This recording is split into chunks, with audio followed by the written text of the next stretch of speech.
हमारे वृंदावन में एक महानुभाव हैं, आप उनसे परिचित हैं। यद्यपि ये घटना जब हम अपने मुंह से बताते हैं तो उनको सुनकर बहुत संकोच होता है, लेकिन क्या करें, हमारी आदत बिगड़ी हुई है, क्योंकि वो घटना हमारे गुरुदेव से जुड़ी हुई है।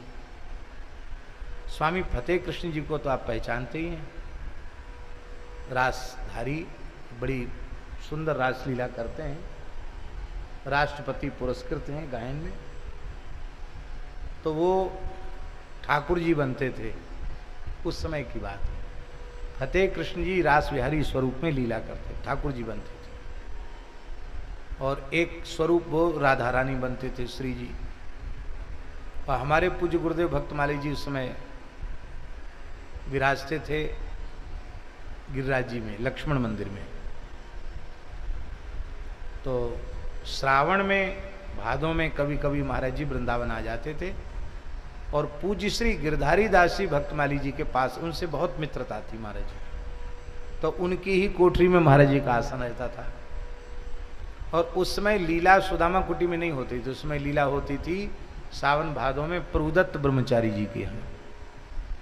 तो प्रभुदत्त ब्रह्मचारी जी के यहाँ महाराज जी भी लीला देखने जाते हैं, और पूज्य श्री सुदामा दास जी महाराज भी लीला देखने जाते हैं। तो ठाकुर जी को श्रृंगार भोग धराते क्या? श्याम भोगी। श्याम भोगी जानते ना? श्याम भोगी जानते महाजन जी? नहीं जानते, चलो। हमारे साधुओं का शब्द है श्याम भोगी। ये जो चना होते ना, चना, उनको पानी में भिजा देते हैं, वो खिल जाते हैं, तो उनको फिर कढ़ाई में छोंक देते हैं, बघार देते हैं। उसको इधर बुंदेलखंड में तो कहीं कहीं मसूसा कहते हैं, बुंदेलखंड में मसूसा भी बोलते हैं, और हम लोग साधुओं में उसको श्याम भोगी कहते हैं। तो श्याम भोगी सुदामा कुटी में रोज बनती ही थी, तो वो अमनिया ले लेते थे, और महाराज जी गिरिराज जी से लाते थे चनौरी। वो जो चनौरी होती ना, इलायची दाने मोटे वाले, वो चनौरी महाराज जी वहाँ से लाते थे। तो चनौरी और श्याम भोगी मिलाकर रास बिहारी को भोग लगाते। गरीबी थी, कोई सामर्थ्य नहीं थी उस समय, पुरानी बात है। अब ये बात कम से कम 60 साल पुरानी बात होगी।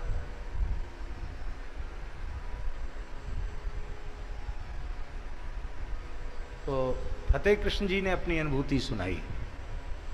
बोले हम तो ठाकुर जी बनते थे, हमारी एक स्वरूप श्री जी बनते थे, वो भी बाद में रासधारी हो गए, वो भी श्री जी बनते।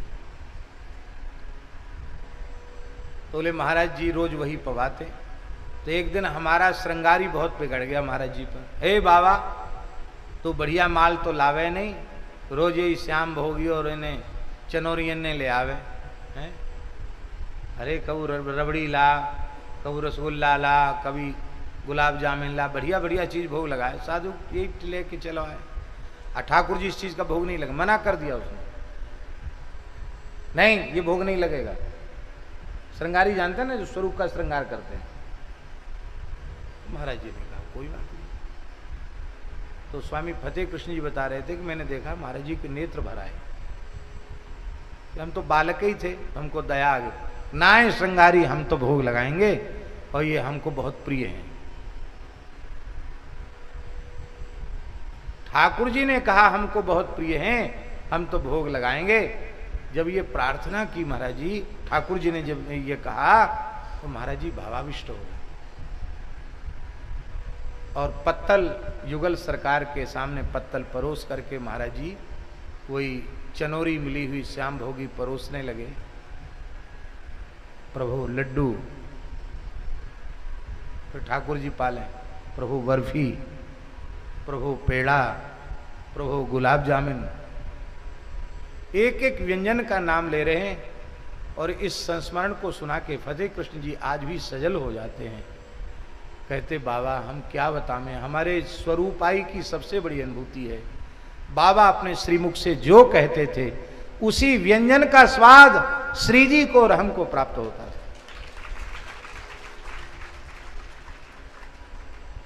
जितने व्यंजन बोलते चले गए और हम पाते चले गए, एक कण भी नहीं छोड़ा। श्री जी से पूछें, श्री जी भी गदगद हैं, हम भी गदगद हैं। बोलो, ये है भावना समर्चनम।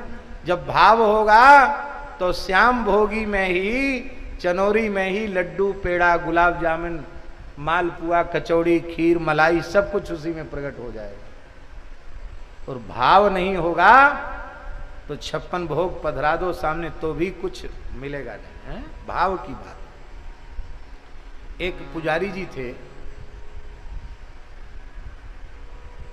अच्छे संत थे, बड़े सीधे सरल संत थे। अब उनका साधुसाई नाम तो क्या था भगवान जाने, हमें पता नहीं है। पर बुंदेलखंड के एक गांव की बात है।